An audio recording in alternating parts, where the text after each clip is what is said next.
Bismillahirrahmanirrahim. Wa hukiya, dan dihikayatkan, anna ba'dhan nisa'i, bahwasanya sebagian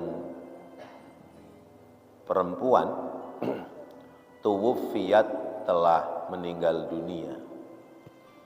Fara'atha, maka melihatlah perempuan lain kepada perempuan yang meninggal, fil manami, di dalam tidurnya. Imra'atun, yaitu seorang perempuan, ta'rifuha, yang dia kenal kepada perempuan yang meninggal dunia. Fa'idzan, maka tiba-tiba indaha, di sisinya, tahtas sariri, di bawah tempat tidurnya, aniyatun, terdapat tempat atau terdapat wadah, min nurin, yang terbuat dari cahaya, mughattatun, yang tertutup.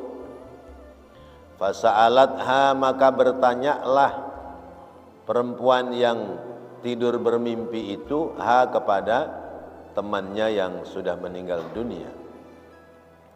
Ma hadhil aw'iyati, ma apakah hadhihi ini, al aw'iyati, wadah.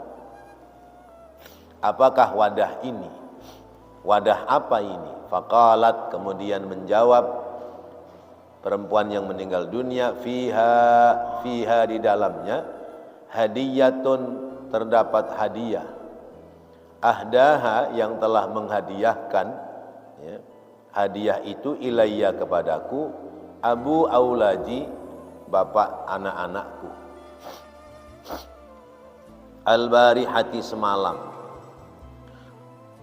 Falamma staiqadhat, maka ketika terbangun, almar'atu, itu perempuan, dzakarat, dia menjelaskan, dzalika zauji, yang demikian itu, kepada suaminya, al-maitata, tentang kematiannya. Faqala, lalu berkata sang suami, qara'tul barihata syai'an minal qur'ani wa ahdaituhu ilaiha. Qara'tu, aku membaca, al-barihata, semalam, syai'an, sesuatu, minal qur'ani, dari Al-Qur'an, wa ahdaituhu ilaiha, dan aku menghadiahkan Al-Qur'an itu, ilaiha, kepada istriku yang sudah meninggal dunia. Bapak-bapak, hadirin dan saudara-saudara, hubungan antara orang yang masih hidup kepada orang yang sudah meninggal dunia. Jadi orang mati itu tidak putus hubungannya dengan orang hidup, masih ada sambungannya. Berbeda dengan makhluk lain selain manusia. Makhluk lain selain manusia, mati ya mati aja, sudah selesai. Karena memang makhluk lain mengisi kehidupan dunia, memang dihadirkan di dunia, tidak untuk dihadirkan di akhirat. Maka enggak ada ketentuan hukum di akhirat bagi binatang. Enggak ada binatang nyeruduk yang lain terus kemudian besok di akhirat dihukum, kambing, kenapa kamu nyeruduk temanmu? Enggak ada. Karena memang kehidupan mereka dihadirkan untuk mengisi kehidupan dunia. Sementara kita makhluk manusia di dunia ini adalah persiapan untuk keselamatan akhirat. Kita hadir di pentas kehidupan dunia bukan untuk dunia, tapi untuk mencari keselamatan akhirat.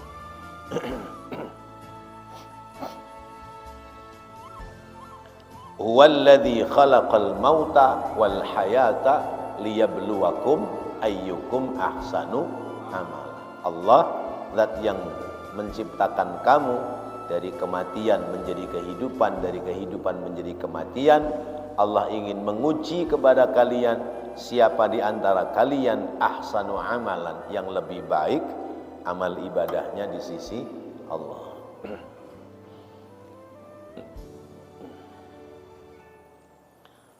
Tetapi sebaik apapun kita dalam mengisi kehidupan dunia, sebaik apapun peribadatan kita di dunia, pasti ada kekurangan-kekurangan di sisi lain.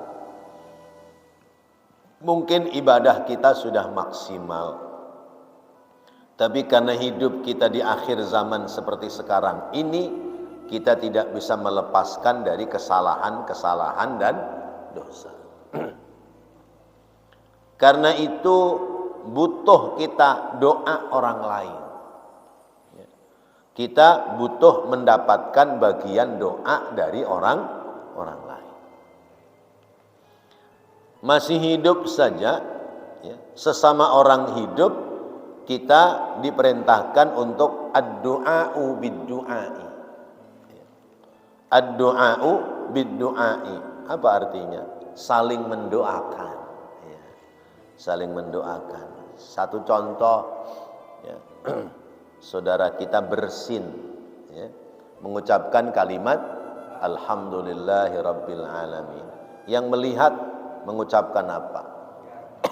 Yarhamukallah, semoga Allah memberikan rahmat kepadamu. Yang didoakan mengucapkan apa? Wa yahdikumullah, semoga Allah memberikan hidayah kepadamu. Terus yang didoakan lagi ngomong apa lagi? Wa yuslih lakum balakum, semoga Allah memberikan kemaslahatan kehidupan kita. Itu makna kehidupan dalam Islam, ya. Di antaranya adalah ad-du'a'u bid-du'a'i, saling mendoakan. Dan doa yang mustajab di antaranya adalah, ya, du'aul akh minal ba'id, doanya saudara dari tempat yang jauh. Kita punya saudara di Tasikmalaya sana, kita mendoakan saudara kita dari Jakarta, maka ini doa cepat diterima oleh Allah. Karena doa yang seperti ini nggak ada embel-embel urusan dunia. Kita punya saudara di Semarang, di Solo, di Jogja, kita doa dari sini. Nah, mendoakan saudara kita yang di tempat jauh itu, maka itu akan cepat diijabah oleh Allah. Karena doanya nggak ada embel-embelnya. Lain hal kalau doa mimpin tahlil. Kalau doa mimpin tahlil, biasanya sambil mimpin doa, sambil mikir, amplop tebel, amplop tipis, amplop tebel, amplop tipis. Ya. Ya. Saya panjangin apa saya pendekin nih? Kalau panjang ya, kalau amplopnya tebel, kalau pendek, kalau udah panjang amplopnya tipis, ntar kita kecewa. Itu masih ada rasa-rasa dunia. Tapi kalau mendoakan saudara yang jauh, itu nggak ada. Nggak ada harapan-harapan dunia. Apalagi kemudian, ya, orangnya sudah meninggal dunia. Kalau sama-sama masih hidup, ya, namanya ad-du'a'u bid-du'a'i, saling mendoakan, sehingga kita nggak boleh bakhil dengan doa, ya. Kita nggak boleh pelit doain saudara kita yang lain, ya. Jangan enak aja, dia aja nggak pernah doain kita, masa kita doain dia terus. Kalaupun orang itu tidak mendoakan kita, ya, kita mendoakan kepadanya, ada tangan-tangan malaikat yang mendoakan kita. Ada tangan-tangan malaikat yang mendoakan kita. Kita memberikan hadiah pada seseorang, orang itu diem aja, nggak usah marah, ya. Karena apa? Tangan malaikat sudah diangkat mendoakan kita yang memberikan hadiah, yang memberikan sedekah pada orang lain. Nah, apalagi orang hidup kepada orang yang sudah meninggal dunia. Bahwa orang yang sudah meninggal dunia, untuk orang-orang ya sekelas kita itu pasti ada tinggalan-tinggalan dosa ya. Ada kekurangan-kekurangan kita dalam maksimal ibadah kepada Allah. Kalau para sahabat ya, apalagi Rasulullah, bicara sahabat saja, ada yang khatam Qur'annya sehari semalam 1 kali 30 juz. Ada yang semalam 1 kali khatam, sehari 1 kali khatam ya. Ya. Urusan sedekah jangan tanya. Sayyidina Abi Bakar dalam hal sedekah itu apa yang dia miliki semuanya dihadiahkan kepada Rasulullah. Apa yang dia miliki disedekahkan bagi orang lain ya. Nggak mikirin dirinya. Nah, dibanding dengan kita, kita sehari khatam berapa kali, Pak? Nah, pertanyaannya salah. Jangan sehari khatam berapa kali? Iya, iya, iya. Sekali khatam berapa hari? Nah itu. Ya, sehari nggak khatam, 2 hari nggak khatam, 3 hari nggak khatam, 5 hari nggak khatam, seminggu belum khatam juga. Ya. 10 hari belum juga, 15 hari belum juga, sebulan. Itu kita urusan khatam Quran. Urusan sedekah kepada yang lain ya. Kalau orang-orang dulu sedekah itu landasannya iman, sehingga yang terbaik yang dia miliki diberikan kepada orang lain. Kalau orang sekarang sedekah itu landasannya iman ya. Jadi beda tipis. Orang dulu sedekah landasannya iman. Jadi karena iman, yakin kepada Allah, selesaikan. Orang sekarang sedekah landasannya, dasarnya iman. Karena iman akhirnya dipilihin yang paling kecil, dipilihin yang sudah tidak bagus, yang bagus-bagusnya, yang gede-gedenya buat dirinya sendiri. Masya Allah. Nah ini kelas kita. Karena itu kita meninggal dunia, kita butuh doa dari orang-orang yang masih hidup.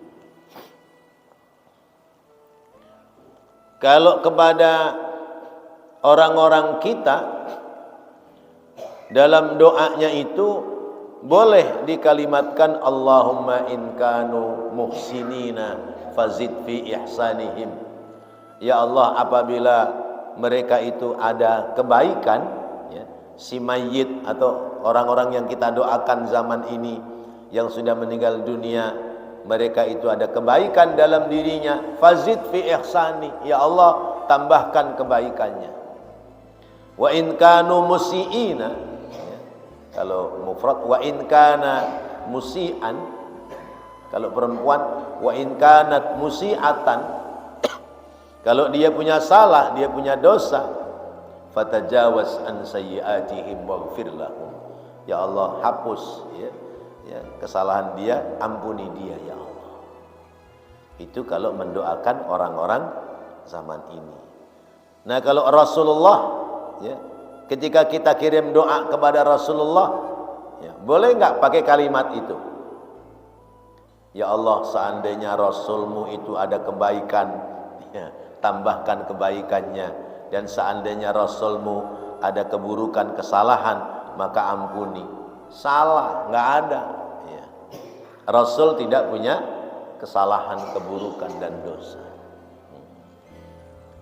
Nah itu pula boleh jadi salah satunya bahwa orang-orang dahulu di zaman Rasul, zaman sahabat ya, meninggal dunia ya sudah dikuburkan saja, karena mereka kualitas imannya sudah sempurna dan tidak butuh doa dari orang-orang yang masih hidup. Sementara kita zaman ini, kita dalam hidup hari-hari tidak lepas dari tiada hari tanpa ketemu dengan dosa. Kalaupun kita tidak ingin berbuat dosa, tapi perbuatan dosanya yang nawarin kita, menawarkan kita supaya kita berbuat dosa, maka orang hidup kepada orang yang mati itu harus mendoakan. Orang mati butuh didoakan dari orang yang hidup. Sabda Rasulullah, mal mayyitu illa kal ghariqil mughawwis. Tiadalah orang yang meninggal dunia kecuali dia seperti orang yang sedang tenggelam di lautan. Maka butuh doa dari kita. Nah, kalau ada orang ya baca Quran buat si mayit, kirim doa buat si mayit, itu nggak nyampe di sono, nggak nyampe di sana. Sekarang kalau didoain nggak nyampe, disumpahin boleh nggak? Kalau misalnya Allahumma gfir li fulan bin fulan atau Allahumma gfir li hadzal mayyit dan seterusnya, misalnya nggak sampai ke sana, ya sekarang dibalik. Kalau didoain nggak boleh, disumpahin boleh nggak? Mudah-mudahan tuh mati kafir dia, mudah-mudahan masuk neraka dia, kan nggak juga.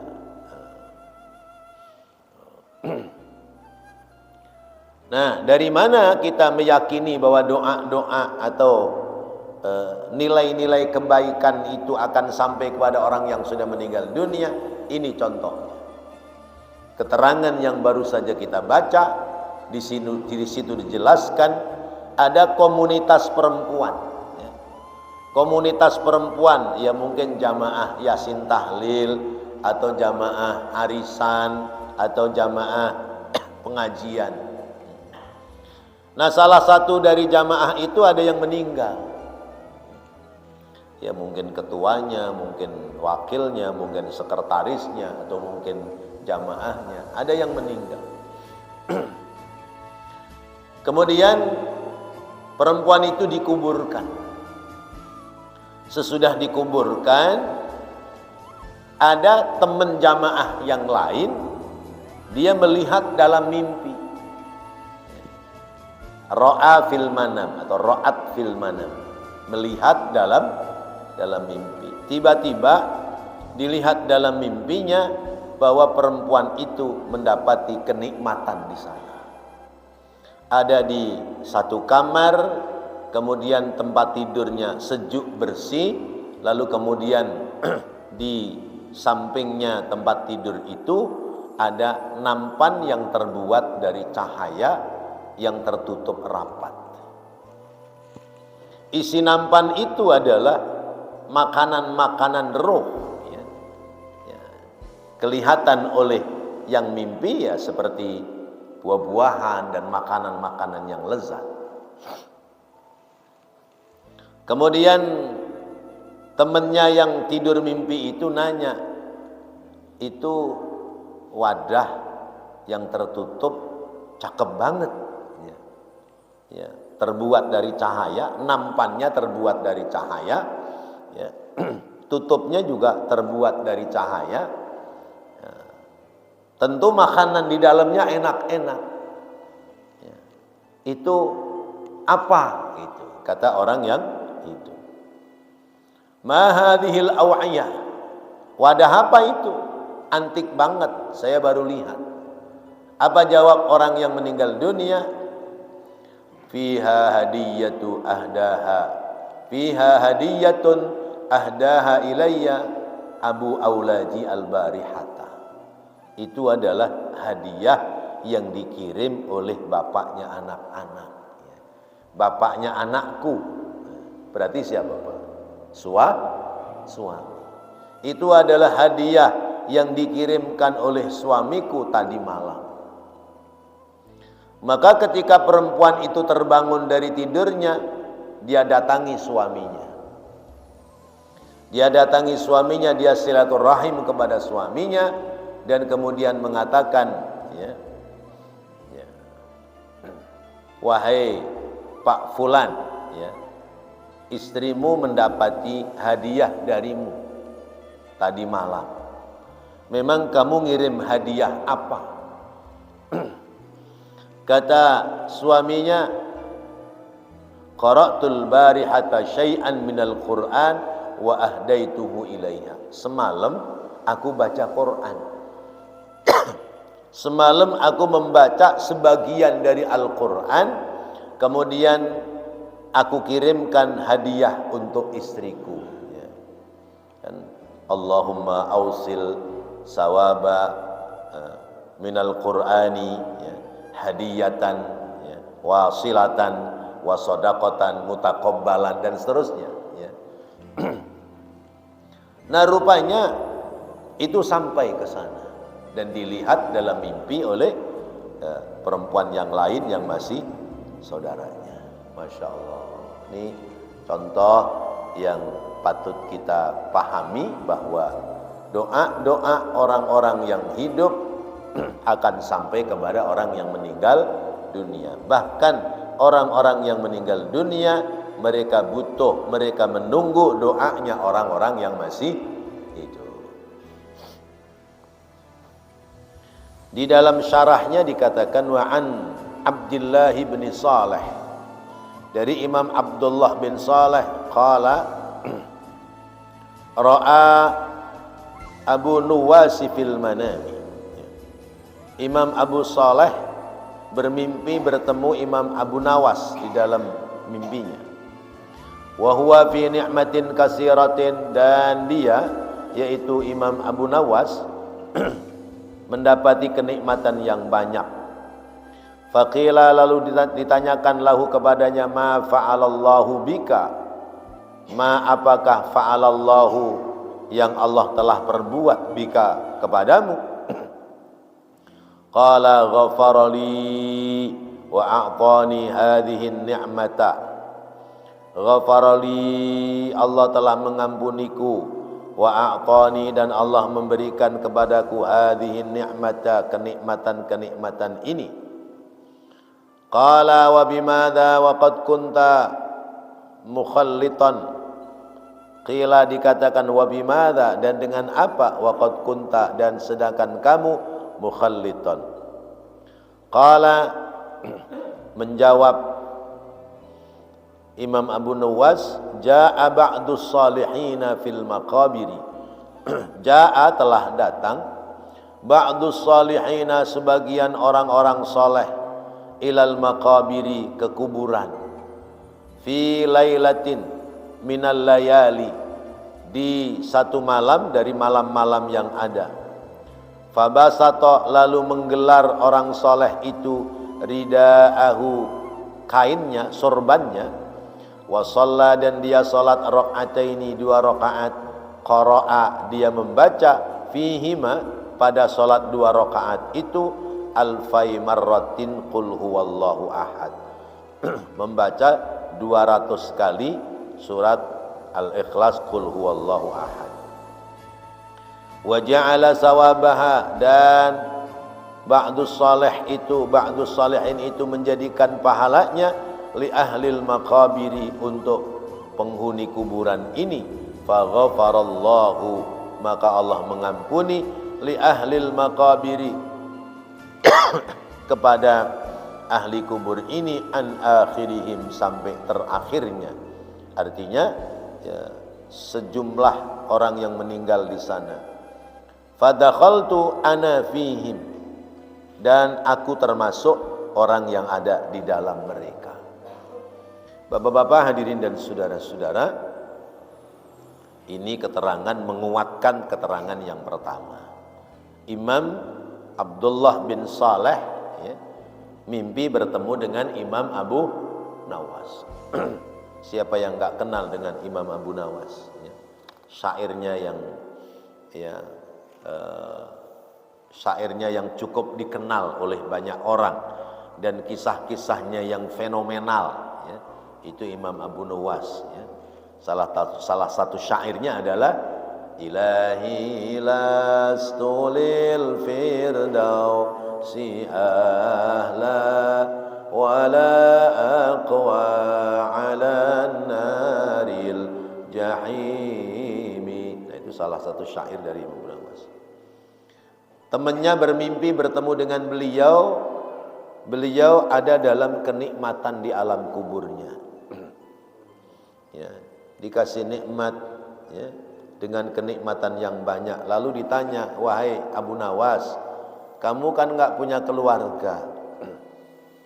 Lalu siapa yang mendoakanmu sehingga kamu mendapati kenikmatan yang banyak? Ada orang soleh ziarah ke kuburan sini. Sesudah ziarah dia gelar sorban, dia sholat tuh di situ tuh di musola ya sebelah kuburan situ. Dia sholat di situ, kemudian dalam sholat 2 rakaat menghatamkan membaca kulhu 200 kali. Rakaat pertama baca kulhu 100 kali, rakaat kedua baca kulhu 100 kali. Jumlahnya genep 200 kali. Terus ditutup dengan Allahumma ausil sawabama qara'nahu minas sholati. Ya Allah, sampaikanlah pahala yang aku baca dalam sholat ini, utamanya surat Ikhlas 200 kali, hadiyatan wasilatan ya, wa rahmatan nazilatan, aku hadiahkan kepada orang-orang yang ada di alam kubur ini. Maka faghfartu lahu, aku diampuni dosanya oleh Allah. Dan juga semua orang yang dikuburkan di kuburan ini diampuni dosanya oleh Allah Subhanahu wa ta'ala. Maka orang-orang yang hidupnya di dekat kuburan, kalau sering mendoakan orang yang ada di kuburan itu, dia pasti dikenali oleh orang-orang yang ada di kuburan. Ya, contohnya kita sendiri keluar dari rumah, belok kanan kuburan, ya. Belok kiri kuburan, karena memang rumahnya dekat kuburan. Khatimatun, ya, pungkasan terakhir. Akhraja Abu Dawud wan Nasa'i an Ibni Abbas. Mencatatkan hadis Imam Abu Dawud dan Imam An-Nasa'i dari sahabat Abdullah ibnu Abbas. Qala Rasulullah sallallahu alaihi wasallam bersabda, qala berkata Ibnu Abbas, yang berkata sahabat Abdullah ibnu Abbas, la'ana Rasulullah, la'ana telah mengutuk Rasulullah, yaitu Rasulullah sallallahu alaihi wasallam, zairatil kuburi, perempuan-perempuan yang senang ziarah kubur, wal muttakhidina, dan orang-orang yang menjadikan alaiha pada kuburan al masajida, yaitu masjid, wassuruja, dan orang-orang yang menyalakan lampu di kuburan. Ada 3 pekerjaan, ada 3 golongan yang dibenci oleh Rasulullah, ya, namanya dilaknat. Dilaknat itu tidak disukai, dibenci. Pekerjaan yang pertama adalah zairatil kuburi, wanita-wanita yang senang ziarah kubur. Lalu bagaimana tuh dengan tur ziarah wali songo, laki-laki dan perempuan?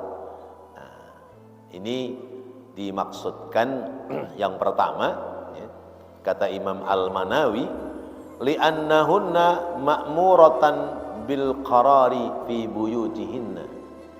Kenapa wanita tidak boleh berangkat ziarah kubur? Karena tugas wanita itu adalah memakmurkan rumahnya, merawat rumah dari suaminya.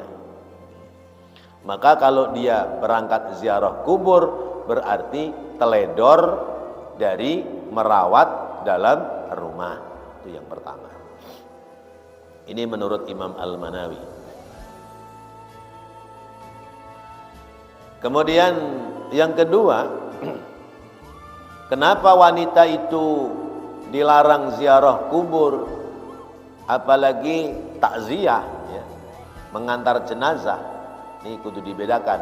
Ada mengantar jenazah, ada ziarah kubur.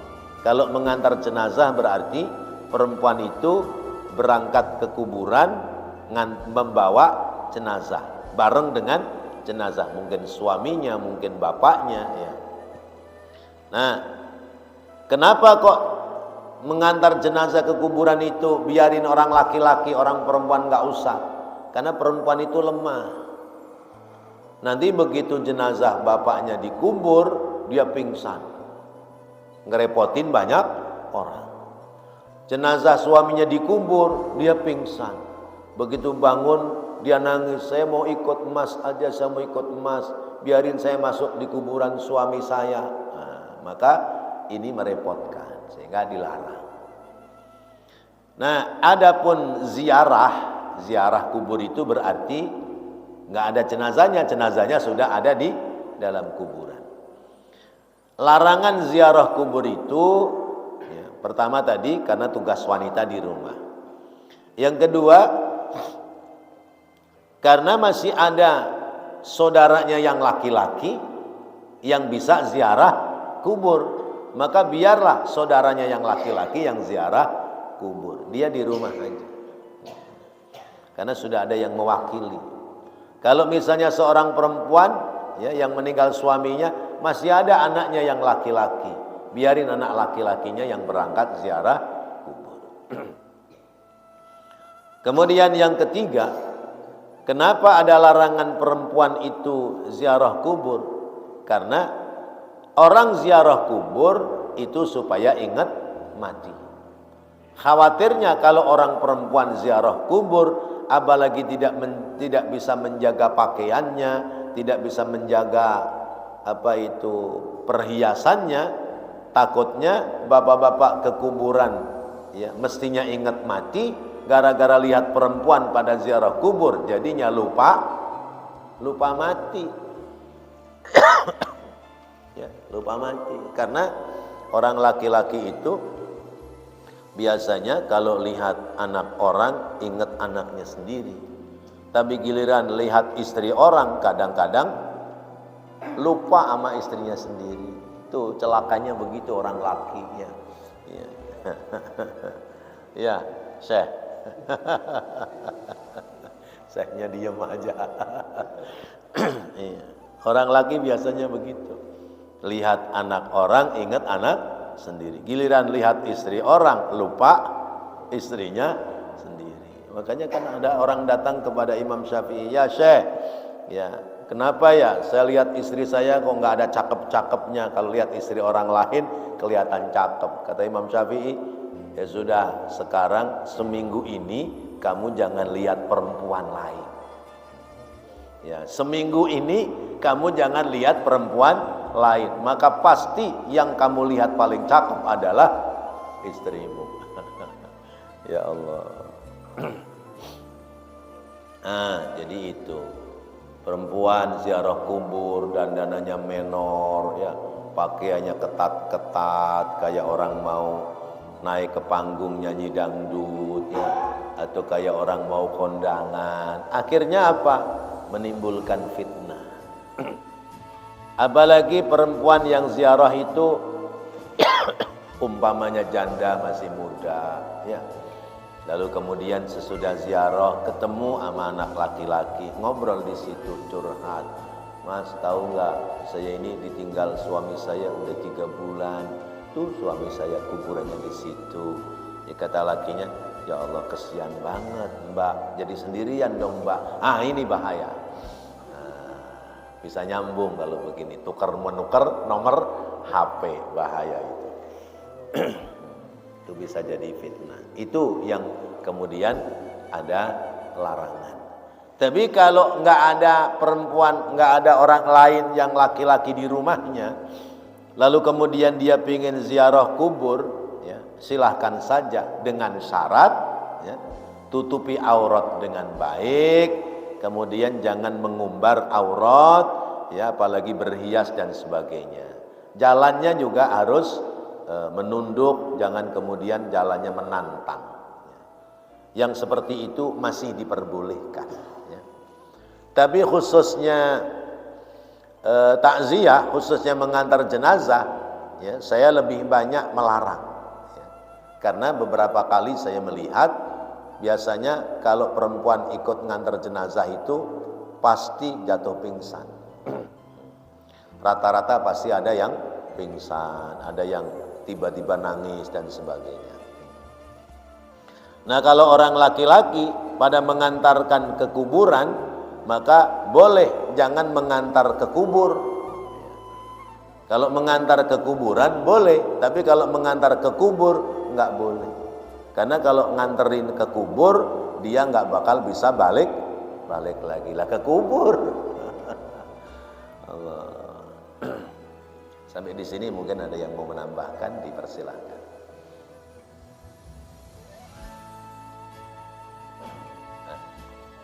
Alhamdulillah. Paham semua ya?